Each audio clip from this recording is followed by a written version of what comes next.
All right, good morning. Good morning. We have a beautiful new week coming up, and here is our charity box. So this charity box, and let's put some charity in to start the day off with giving. So giving charity, the Jewish people will be redeemed by charity. Give. Don't worry about what others give to us, what the American government does to us, or what this does to us. Think about what we can give to others, and that'll fix the whole world up. Here we go. Okay, the Jewish people got out of Egypt. We've talked about this many, many times, and the Jewish people have been talking about it nonstop for 3,300 and what is it? I make a calculation, something like that, 39 years, something like that. I'll have to make a calculation. Okay, here we go. How the Jews have been talking about going out of Egypt. At that time, it's the first of the 10 commandments. I am God that took you out of Egypt. To tell you that the God of the Jews is not like any other a God that any other people worship. The God of the Jews creates the world. That's the fourth of the 10 commandments. God, 6 days, God created the heavens and the earth. And therefore, we should keep Shabbat. God didn't work on Shabbat. What that means, I don't know, but simply what it means is that God created the world in 6 days. That's all. Not only that, He created the world 6 days. He created the world in the form that the world would be 6 days. And on 7th day, we should rest. Okay, but God created the world, and God, that's only the fourth commandment. The most important commandment is, I am God that took you out of Egypt, that God cares. God cares, God is involved, God worked, God favors the Jewish people. He picked the Jewish people. He put them in Egypt for 210 years, which that's not, so much of a gift. I don't think anybody would want a gift like that, to be a slave for 210 years. But He put the Jews in Egypt, and He took them miraculously out of Egypt. Oh, wow. Okay. So He miraculously took the Jews out of Egypt. This comes to show us something very interesting that we're supposed to do now, right? God didn't take the Jews out of Egypt just to politically free them, if that's what He wanted. So don't put them in the first place. Or maybe you can say that that's, God just is, God forbid, He's not good. God's not good. He just, likes to make people torture people, put them into exile and then take them out, put them back in. No, God put us into Egypt for a purpose, and He took us out for even a greater purpose, and that purpose still exists right now. And one of the purposes is to teach us how to go out of our limitations. I know I've mentioned this a lot of times, but I'll say it again. The whole purpose of man is to do what God wants in this world. To fix up the world. Fixing up the world means making the right choices. You always have to make proper choices, whatever you do. And even if the choice is what your attitude, right? Why am I drinking this cup of water? I'm drinking it just to satisfy myself. I'm doing it in order that I should be strong and alive, in order to serve the Creator, in order to improve the world, etc. But when a person is asleep, he can't make any right choices. He's not serving God. So there's no purpose in being asleep. And we spend, let's say, 1/4 of our lives, 1/3 of our lives asleep. 6 hours a day, 8 hours a day, we're asleep, we're out. We can't make any free choices. We're just as well as dead. So why did God create a world where people are supposed to serve Him, and 1/3 of the day or 1/4 of the day, we don't serve Him at all? Just make life a little bit shorter, and we'll just be awake all the time without going to sleep. We're never getting tired. Why not do that? So the Rebbe asked this question, and the Rebbe answered, because when we're asleep, we think that that's reality. And then we wake up, we realize that what we were sure of was false. And that being asleep is really not a real state of consciousness. Everything is confused. And it's not only is it confused, but we believe that there's nothing else, that's it. We believe that we're in situation. 1 second we're at home, and the next second we're on Mars, and then we come on an elephant, and then after that you're eating a rocket ship, or who knows what. All crazy things happen, but you think that it's real when it's happened. To the degree that most people, they woke up, they don't even remember what they dreamt. It was so unreal. But then when you wake up, suddenly you realize that it was all a lie. So the Rebbe says from that we can extrapolate to know that maybe when we're awake and we think this is reality, then maybe we have to wake up, which is the truth. And that's called going out of Egypt. So what do we have to wake up to? We have to wake up to our responsibility to the Creator, and that the Creator responds to our efforts. And are responsible to the what is our responsibility? To see through the falseness of the world, that the world is really infinitely better than heaven, and we don't see it. We don't see it. We see that the world is that either we think that there's no such thing as heaven, or we think that that heaven is much better than here. But both of those opinions are wrong. Right? There is a heaven, and heaven is not better than here. Heaven does certainly exist, no doubt about it, but heaven is not better than here. Here is infinitely good because this is where God wants. Here we can make free choices. Here we can serve the Creator. Okay. So it says, in order to do this, to make free choices, a lot of times you have to be very brave. You have to be courageous. You have to be a hero. A hero is basically a person that goes against nature. A hero, right? They give the Medal of Honor to people who defied all danger and went against. Of course, they had a great measure of luck also, that they weren't shot, but they defied all danger. They didn't think about themselves at all. They just thought about saving their friends or victory for the country, something like that. But they didn't think of themselves at all. They placed themselves in tremendous. They defied all fear. They defied all natural instincts, and they served only for a purpose. Those are called heroes, and everybody can do that. Everyone can be a hero. And this whole idea of true heroism for the truth. The truth. I mean, sure, there's the people that the Nazis that fought. They also had heroism. They didn't have heroism. They went into Russia. They killed 27 million people, but they fought in the cold and in the this, and they didn't have what to eat, and they kept fighting. It's sort of weird, sort of heroism. Huh? They just defied all natural instincts in order to, for the sake of Germany or whatever it is. So that's heroism, but it's heroism in the wrong direction. Heroism, but it's heroism in the wrong direction. I mean, basically, anytime you have two armies that are fighting, on both sides, they're heroes, whether it's the good guys or the bad guys. Okay, but to have heroism, to be a hero for something that's really true, ultimately, absolutely true, and which will be absolutely true in everybody's eyes, is to have heroism for the Creator. The Creator is creating everything. He's creating everything. He's creating you. He's creating me. But sometimes, in order to have to do what the Creator wants, you have to be a soldier, and that's what happens when the Jewish people got out of Egypt. They got out of Egypt. It says one of the things that happened when they got out of Egypt, they became soldiers. So let's see. It's a sentence in the Torah. Okay, this week's Torah portion talks about the last three plagues, the plague of darkness.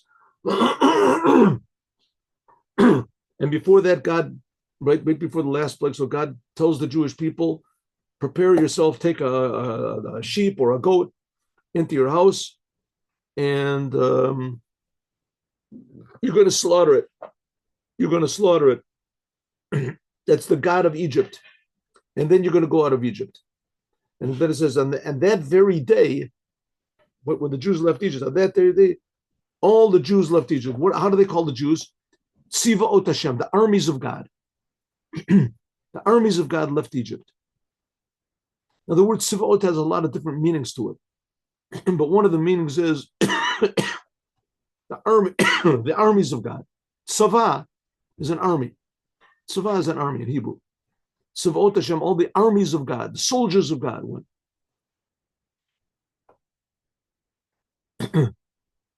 Okay, now the word Tzivaot also means hosts. In other words, myriads, different types. We say the Tzava HaShamayim, the hosts of the heaven. Tzava HaShamayim, Tzava, or it's the hosts of the heaven. That also another word for the word Tzava. It means host, the variations, different types. Because then that very day went out, all the hosts of God went out from Egypt. Hine, Omer Zal, the rabbis say, on Chana. Chana. Who is Chana? You know who Chana was? 1 second, I'll tell you. Let me get my pointer over here. Oh, who was Chana? Chana was the mother of basically the first prophet after Moses. And that was Shmuel, Samuel. There's a whole book of Samuel. But basically, he was a prophet. There's a whole story about how he was born. His mother prayed to God, please send me. I promise I'll give him to the holy temple. And when he was 3 years old, she brought him to then it was the tabernacle. It was in Shiloh, to Eli, the high priest. And then he became a prophet. And he anointed King David eventually. He anointed King David. Samuel. Okay, so Ine Omer Azal, the rabbis say, he also anointed King Saul before him, but King Saul didn't succeed. Hine Omer Azal, the rabbis say on Hannah. Hannah, this is again the mother of Miyom Shebora Kodesh Baruch Hu. The rabbis say about her from the day that the God created the world. Lo Aya Adam, there was no person that called God Tsavaot, the God of hosts. Ad Shabo Chana, until Chana came along. Some people say that this is a holy name of God. They don't say Habatzavot, they say Tzavakot. They say Tzavakot, like Elohim. So here we have the word Tzavaot means armies. The word, when it's referring to the Jewish people, the word Tzavaot refers, when it's talking about the stars, it's talking about the different hosts of the heavens, etc. And that also can be applied to the Jewish people. But also, God is called the God of the hosts. In other words, God creates all these different creations in the world. All these, God is the variations, and types, and harmony, and beauty, and others. I know. So that's one of the names of God. Who used this name of God? Chana. When did Chana live? Like right before the first temple was built. Right before the first temple was built. About 400 years after they got out of Egypt. Something like that. 400 years after the Jewish people they got out of Egypt, that was Hainu. So this name, Hashem Tzavaot, is a name of God. It wasn't used. It wasn't written in the Torah until Chana came and used it. Hainu, Shehi Patcha, that she began to call God Havaya Tzavaos. The name of God he called Hashem. We don't say this name of Tzavaot. Omer Kodesh Baruch Hu, God said back to her, Atid ben Shalcha, your son is going to begin with a prophecy in the name, this name. Like Shmuel, like it says, Samuel said, Shmuel, Ko Amar Hashem Tzavaot. This is what God said. Pakadati, I have, what is it? I've visited you, I've taken notice of you, etc. Pakadati Moshavecha says, I've visited you. So Shmuel was talking to Samuel, but Samuel didn't. I'm sorry, Shmuel was talking to Saul, King Saul. I have to translate these words all the time. So Shmuel was talking to Shaul. Shaul is Saul, King Saul. So he addressed him and he said, called him by the name of Hashem Tzavaot, the name God, the God of hosts. The Nevi'im and the prophets that came after him, they also prophesied in this name. Especially the last 3 prophets, official prophets. They were already in the beginning of the second temple, Chagai and Zechariah and Malachi. They used this name more than any other. The Kaimalon, and we also have established that Tzavaot, this word Tzavaot, is one of the names of God that are called holy. You're not supposed to erase it. If it's written, you're not supposed to erase it. That's why I say some people don't say Tzavaot, they say Tzavakot. Because it's the name of God. You're not supposed to say the name of God. Okay. Chana, Matchila, she began Mitchila from the beginning. I'm sorry. I misread this. The Hine, behold. Mitchila, first of all, Yesh Lahaktim, we have to understand what it means, the different names of God. Okay, now we're going to get a lesson in the names of God. God has a lot of names. Why are these names? These names are not arbitrary. These names are not arbitrary. These are names that God, so to speak, gave himself.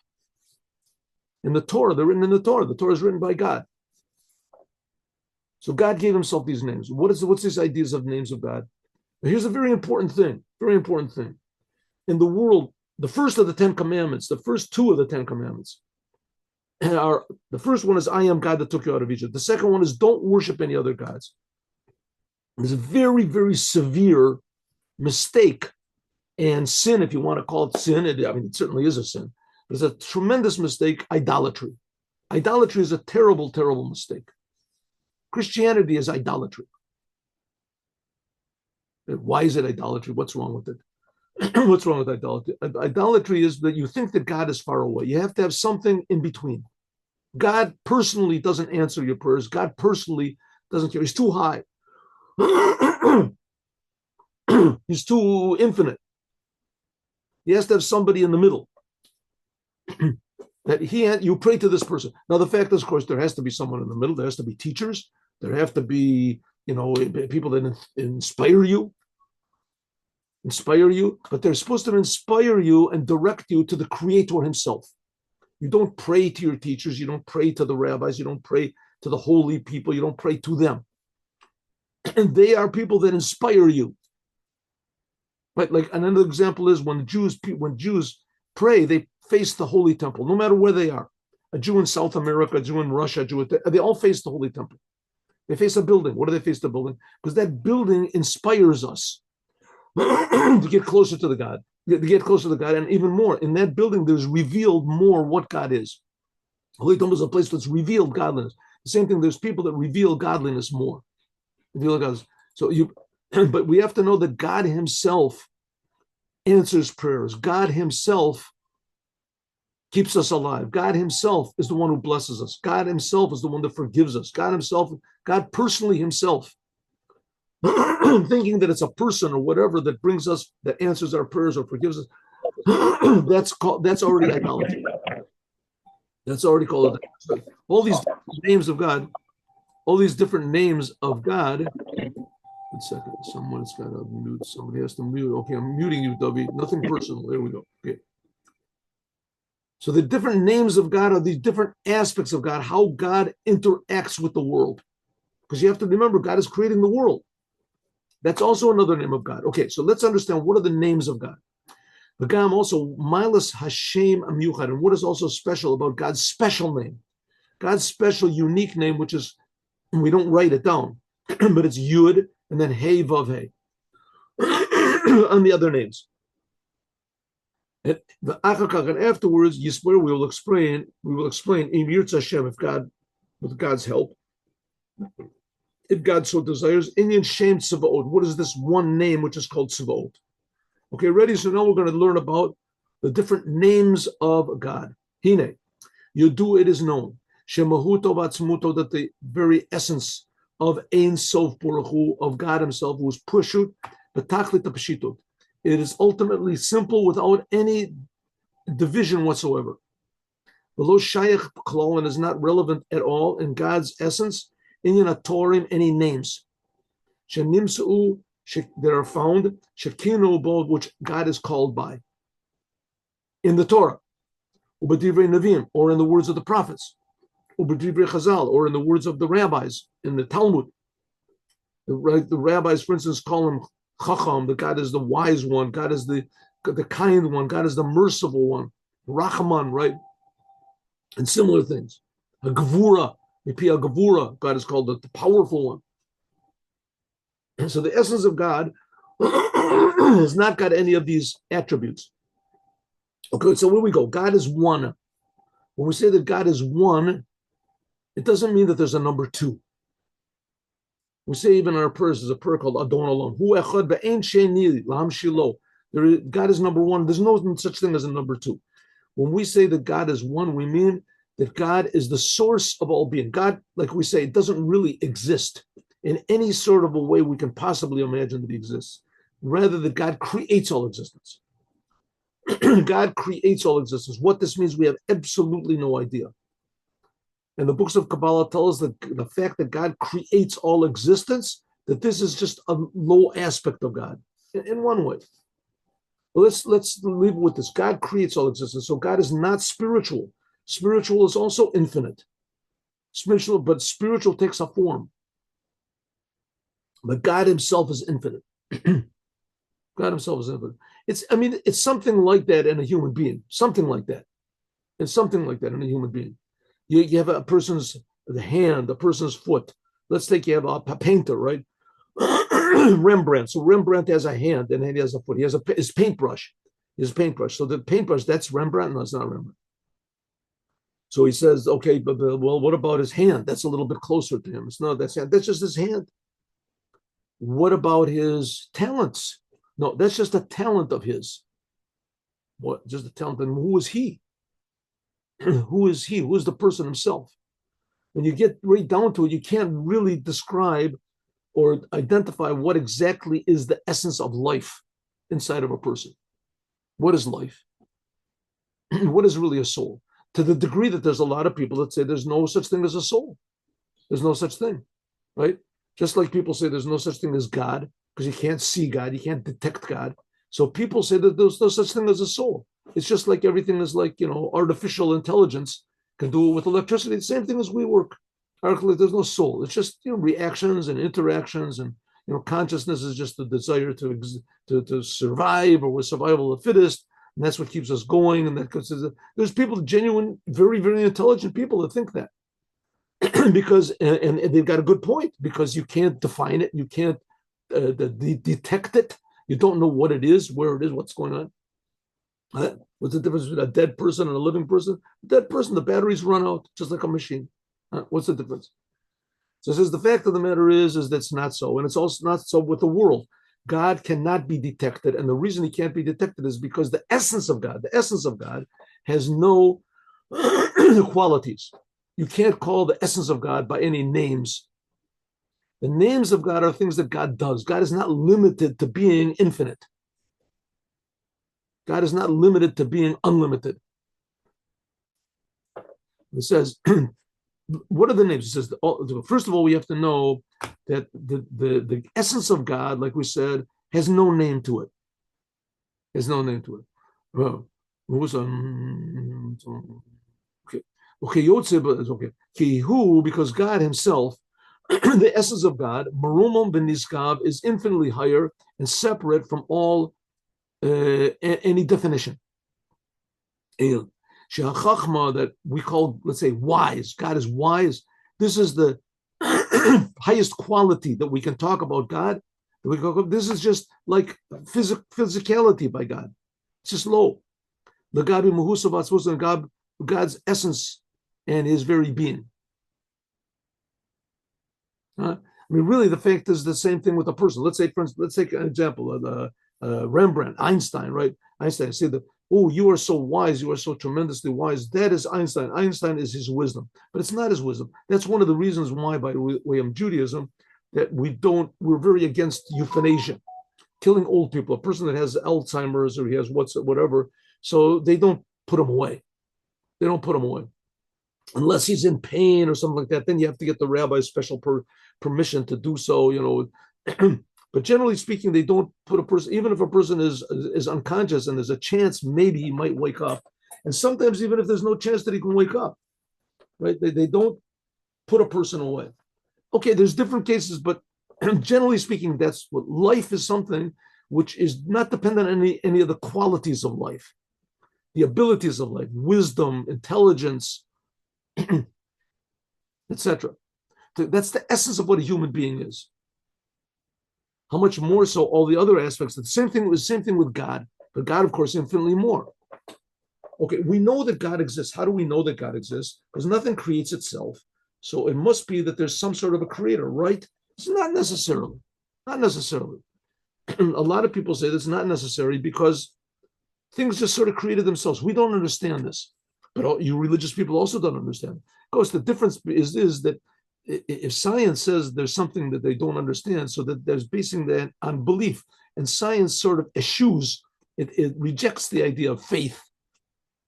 Faith is not a scientific, unless you have faith that one day I'm going to understand it. But Judaism says no, that there's the essence of God, right? How did the world get here? How did the world? Either the world just always was. That's like the Greek opinion, or God created it.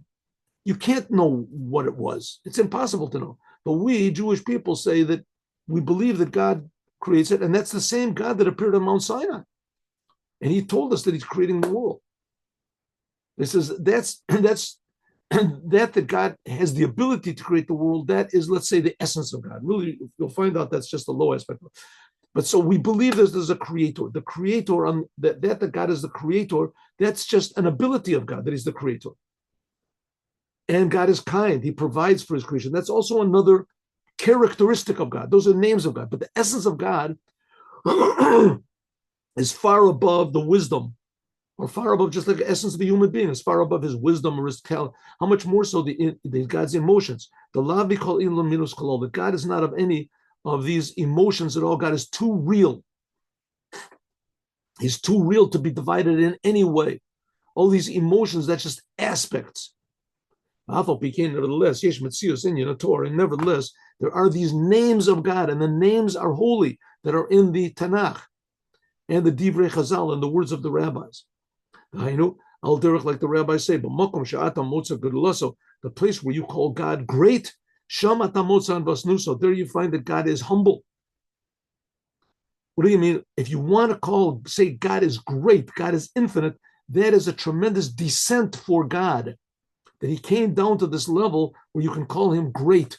You can compare Him to something else, because in fact, there is nothing else except for God. God is creating everything from nothing. We have no idea what that means. So God is incomparable.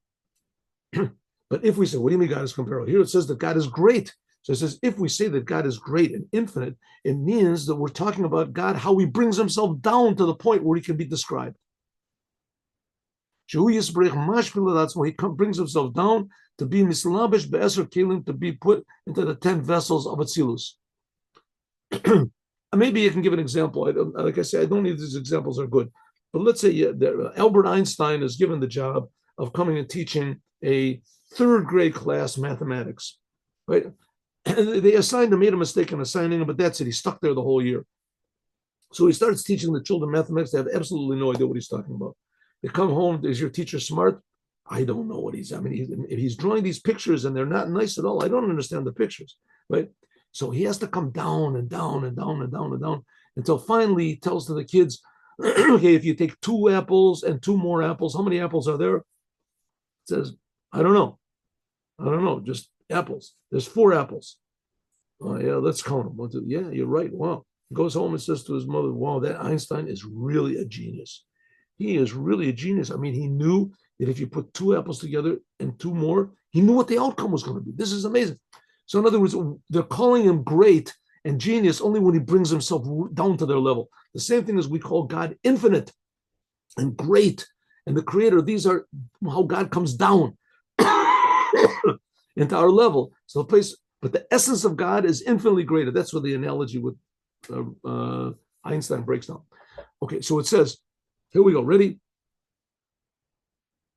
So it says the place where you can call God great, where you say that God is great, there you find that God has really humbled Himself. Shehu mashpil tatzmo. God has brought Himself down to be clothed in the 10 aspects of Atzilut. That's called the 10 Sfirot. The Sfirot have what's called lights and vessels. So to the 10 Sfirot, the 10 aspects of Atzilut, that's called the 10 Sfirot, are called the secret of faith.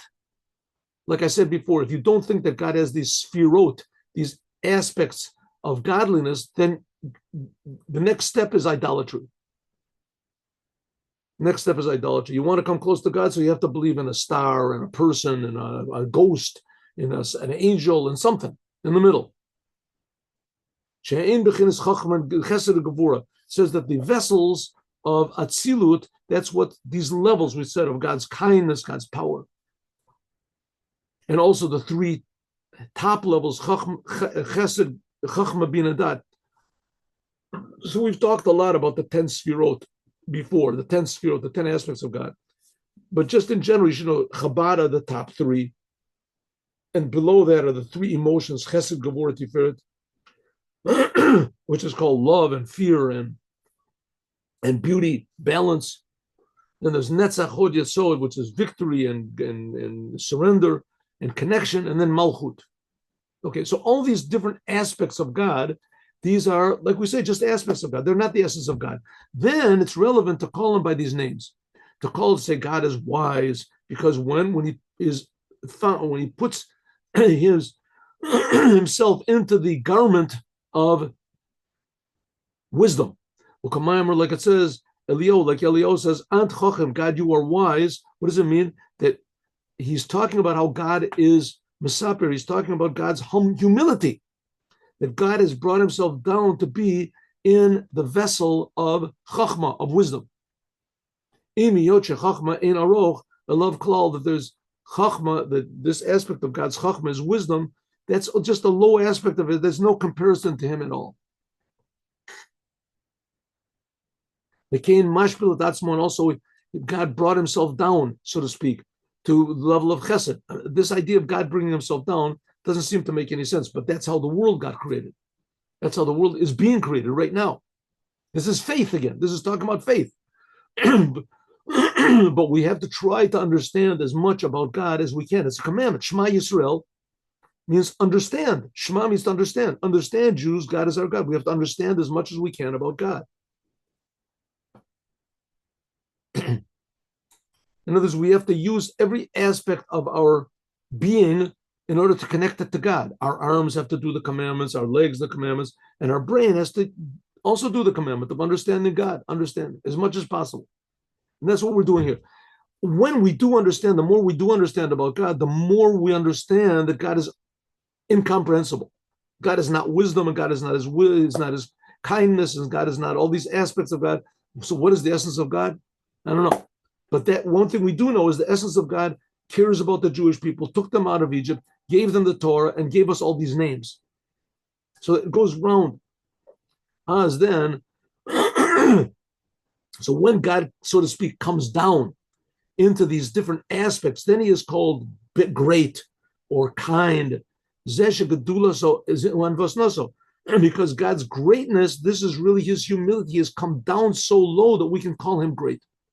The by means of what's God's character trait, God's trait of coming down, his humility and the descent, that he brings himself down to be clothed in kindness, then it's relevant to call him great, which is not the case. God's essence is elevated higher than anything.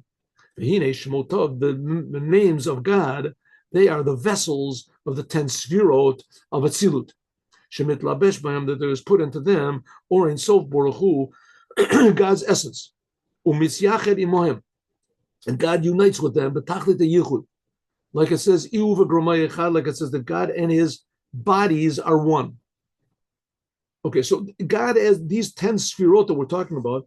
There's the external part and the internal part. The external part is God's kindness, his kindness, his infinite power, his infinite wisdom. That's what's called the vessel. That's the part that we experience. But we have to remember that this is God's kindness and it's God's wisdom. It's not just celestial wisdom or something that comes from the powers, the occult powers or whatever it is. No, this is reality. This is reality. It's not something that's an addition to reality. This is pure reality. It's the Creator's aspects, Creator's aspect. So what we experience, that's what's called the vessels. But the essence of it is God himself. That's what's called the light. And maybe let me just make this up again for understanding's sake. This is how I understand it. Let's take the example of Rembrandt, right? So Rembrandt, he paints a picture.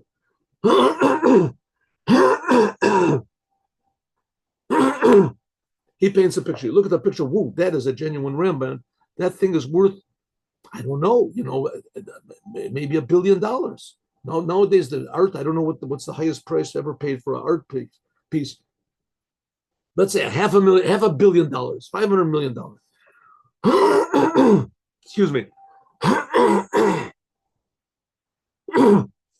Someone comes along and they check it and they investigate it and they say, uh-oh, this is not a Rembrandt. This is not a Rembrandt. What do you mean it's not a Rembrandt? I bought this thing for $500 million. What are you talking about? It says, well, you see, if you look over here in the corner, you can see there's a little thing over here. There's a little signature. What's the signature? Gross. You're right. You're right. It's written tiny letters. What's Gross? Gross was an artist, a begrudged artist. He was very talented, but he just never made it. He never made it. He made pictures and he never made it. So he works now for the underworld. Really good. This is really true.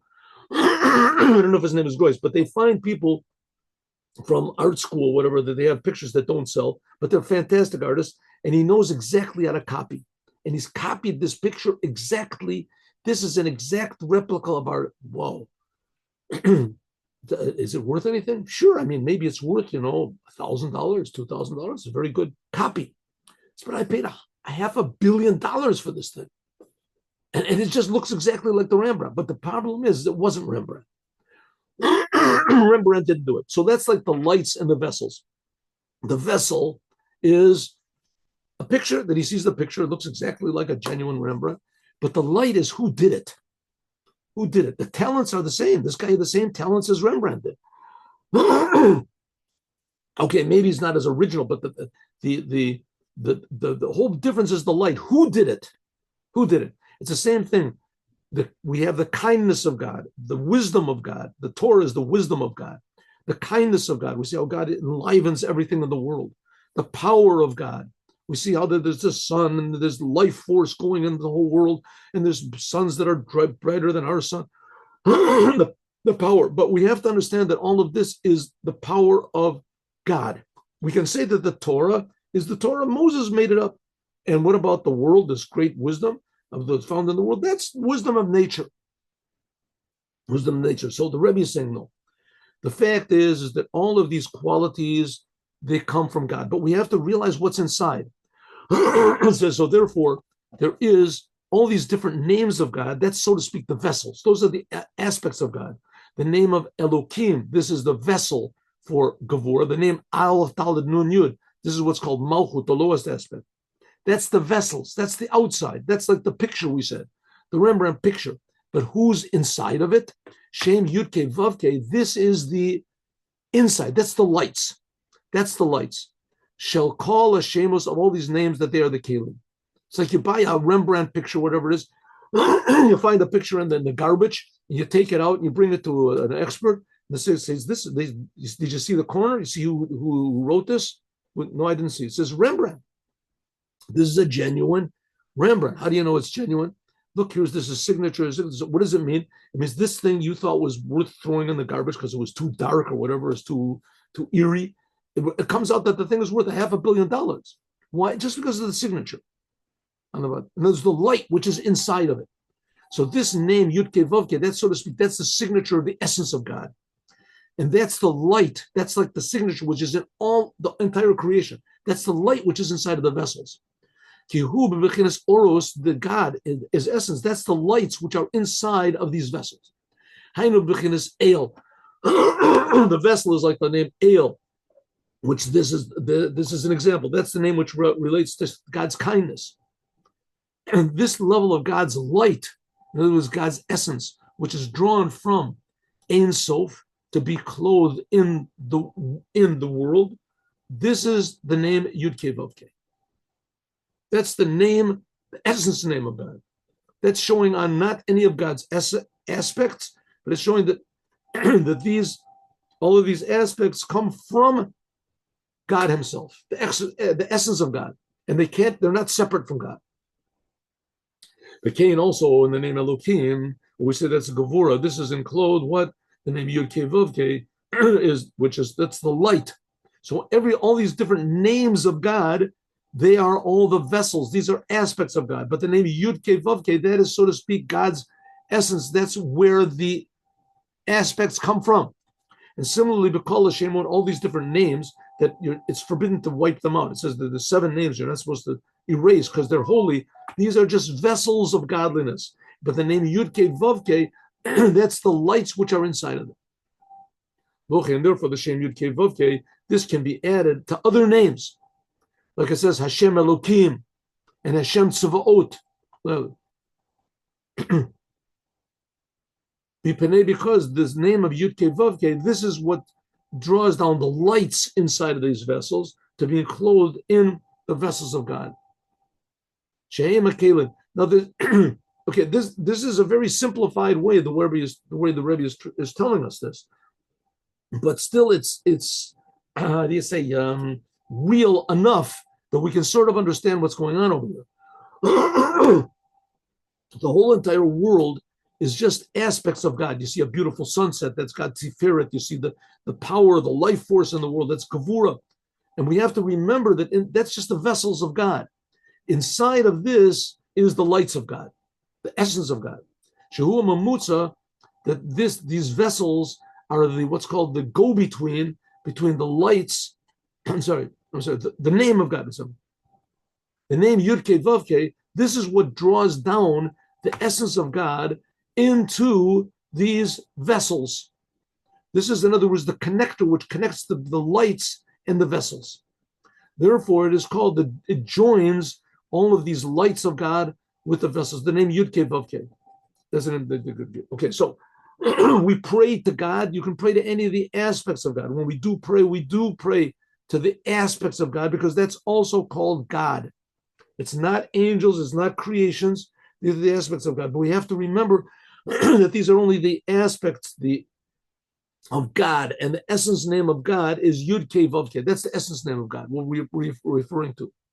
That's, so to speak, the lights. Nevertheless, it is still a name, and it is not truly the essence, but it refers to the essence of God. Okay, what's this got to do with anything? We're going to talk about this, God willing, tomorrow. That is what happened when the Jewish people got out of Egypt, is that they began the ability to reveal these names of God in the creation, to reveal the names of God in the creation, that we would see that the power, the greatness, the wonder which is in the creation, this is really aspects of the Creator. The aspects of the Creator. And the more we reveal it in the Creator, the more, how do you say, harmonious and alive and healthy is the world. The more the world is infinite. And just to repeat again, I mean, I know I've repeated it 1,000 times, but if Adam would not have eaten from the tree, then there wouldn't be such a thing as heaven. This world is the ultimate perfection, the ultimate joy. If people go berserk to know that they're going to go to heaven and therefore it's worthwhile to die for Allah or to die for this or this. So, because heaven is good and heaven is great. So even let's say it's true. Heaven is good, heaven is great. What they say is this. And the fact is, heaven is great. I don't know if these people are going to go there, but heaven is really great. And it's really good. But this world is infinitely, infinitely better. Infinitely. Because in this world is really revealed the names of God in a revealed way. Not just the names of God, but the name Yud-Kei Vav-Kei. God himself. God himself.